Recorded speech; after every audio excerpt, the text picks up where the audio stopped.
Hey everybody, it's your girl Coco Kitten Bruja here, and I am back with another deck review. And today we have the Starchild Tarot by Danielle Noel. And you guys already know I love it because I love all things Danielle Noel. So I've actually had this deck. This is one of the many starter decks that I had. So this deck has been well loved. It's been used a lot. I instantly connected to it. This is my aesthetic when it comes to the color schemes. This is a deck that it taps into the Akashic records. It taps into Starseed energy, which also connects to her oracle decks as well. I will link all of her work in the description. But this particular one, this was the first tarot that I got before the Moonchild, and I absolutely love it. There are a couple of flaws, if you can call them that. It's definitely me being nitpicky, but we'll get into that in a second. Let's go ahead and start the review. So this is a two-part box, which is so beautiful. It has the wands, the crystals, the swords, the cups, all of that good stuff. It pretty much lets you know what the aesthetic is right off top just by looking at the box. And then it even gives you some visuals. If you're actually in a store picking up this deck, you can actually get a preview of some of the cards, which honestly I love that because not all decks do that. So you're kind of going in blind if you're not, searching YouTube for an awesome deck review. You're just going into the store, you're going blind. So I think this is really smart marketing on her part by having an example of the artwork on the back. But it's a two-part box, which you guys know I love. We are all stardust, right? Very beautiful. Now, I am going to tell you guys off top that I love this guidebook.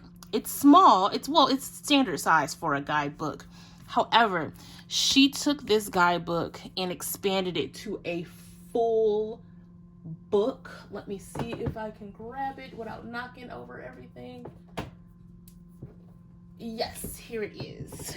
It is the Book of Tarot by Danielle Noel. So it is essentially this guidebook, but in a larger format, right? And I will put the link to this in the description as well. With that being said, let's look at the book that actually comes with the deck. It is in color. It has a pretty standard guidebook. And with me being blind, the black backdrop with the white words helps me read it a little bit better, but the font is a little thin, right? And then you can go directly to the suits here. And it goes into the different spreads here. There's one for Starseeds. There's one for Akashic. There's one for Metatron. She does a lot of Starseed angel work with her decks, and I absolutely love it. So let's skip all of the spreads and stuff. She talks about the chakras. And she goes beyond the 7. She goes actually clear into the 12th chakra, right? And she also speaks to the Earth Star chakra. So I think that's really, really cool. And then exactly what those chakras entail goes here. Now, I'm sorry, because I probably said that this was in color. It's not. It's in black and white. But there's a nice breakdown for the major arcana. So you have the message, you have keynote messages, the reversed, and then it goes into the chakras, gemstones that associate with the major arcana card, astrology, symbols, and your guides, right? So that's awesome. Very comprehensive, breaks it down. Like me personally, I love correspondences when it comes to tarot because I incorporate tarot into my ritual work. I incorporate tarot into a lot of my manifestations, which those videos are coming. So having a guidebook this comprehensive is super important, and I feel like it's awesome, and it goes above and beyond the standard, right? So again, with all of the major arcana. Now, I will say that her major arcana, it has an extra card. I think it has 2 extra cards. There is Akashic. No, it's just one, the Akashic Record card.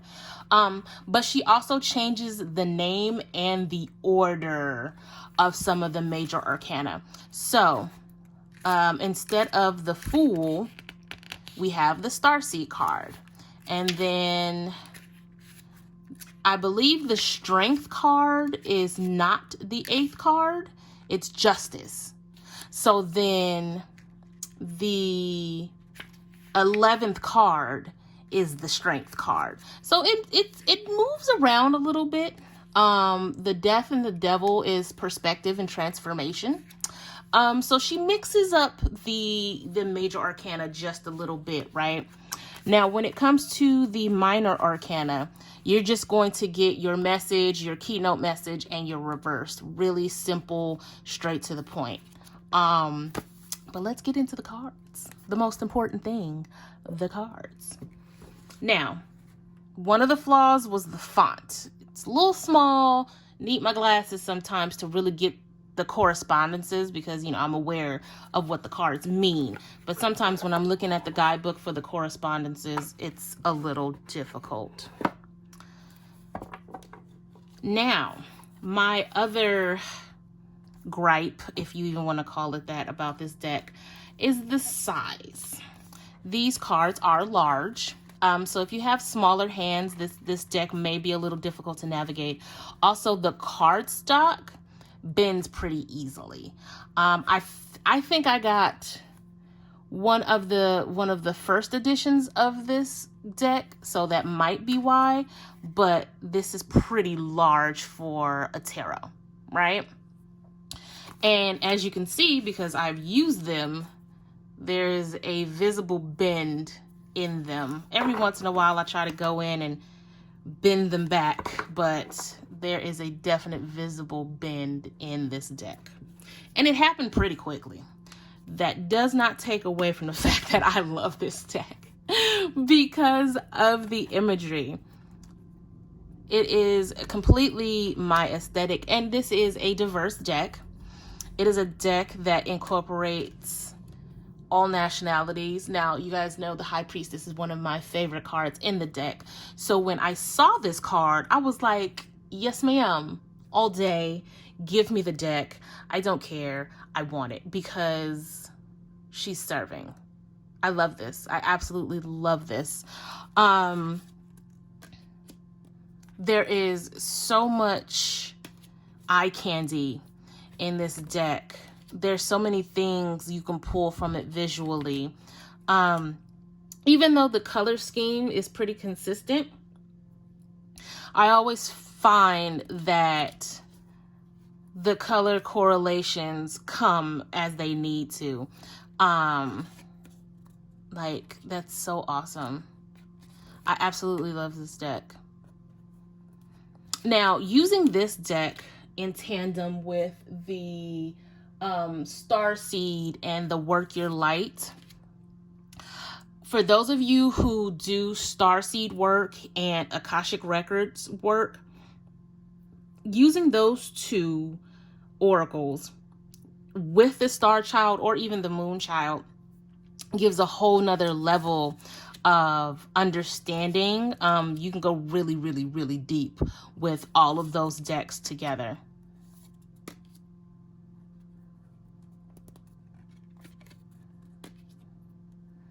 Look at that Tower card. That's a very intense Tower card when you look at the sun and the moon together, but you still have the lightning striking, right? There's so much that you can pull from these cards. It goes really, really deep. I absolutely love them.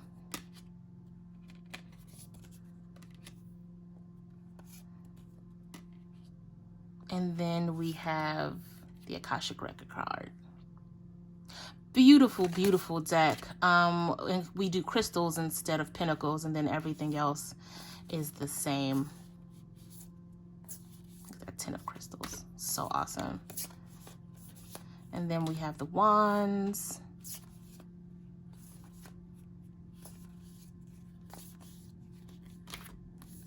Then we have our Swords.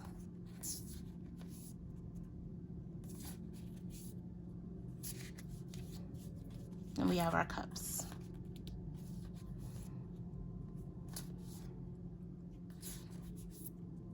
Okay.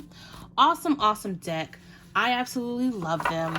I give this a 9 out of 10 just because of the things that don't really work well for me when it comes to this deck.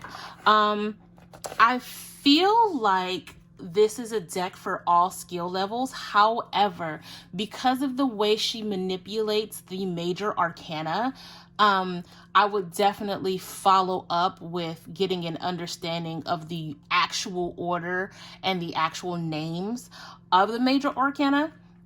But I definitely feel like outside of that, anybody can use this deck. I recommend this deck for, again, starseed readings, Akashic record readings. It'll help tap in. But it's also a good deck for really any reading. Definitely love readings as well.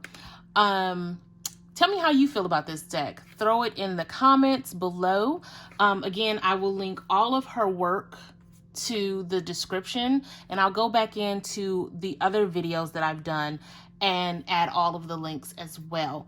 I thank you guys for tuning in for another deck review. If you'd like a personal reading via YouTube, simply DM me across all social media at Coco Kitten Bruja. Well, not all of them, pick one.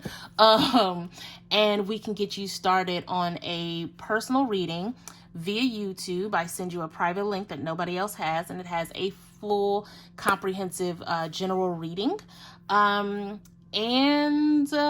That's it. Until next time, guys, I wish you tons of love and light. Peace.